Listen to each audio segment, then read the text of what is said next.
రాష్ట్రంలో మత ఘర్షణలని రెచ్చగొట్టాలని ఎవరనుకుంటున్నారు?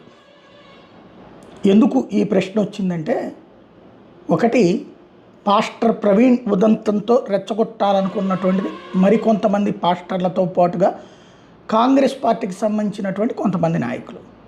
అది కళ్ళెదురుగుండా కనబడింది.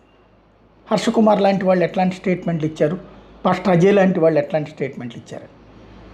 నువ్వు ఎవరిని గురించి యాక్షన్ తీసుకోవాలి? ప్రభుత్వం అనేది ఎవరు రెచ్చగొడితే వాళ్ళ మీద యాక్షన్ తీసుకోవాలి.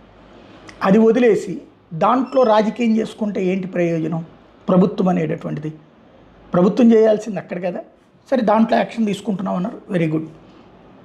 కానీ దాన్ని తీసుకొచ్చి వైఎస్ఆర్ కాంగ్రెస్ పార్టీకి ముడిపెట్టేటటువంటి ప్రయత్నం. వాళ్ళు దాని మీద కోర్టులకు వెళ్ళడం ఏదో చేయలేదు. ఆ రోజున ఖండించారు, ఆ తర్వాత అయిపోయింది. దాంట్లో పెద్ద ఇష్యూ జరగలేదు. నెంబర్ 2, గోశాలకు సంబంధించినటువంటి గోవులు చనిపోవడం. అసలు ఒక్క గోవు చనిపో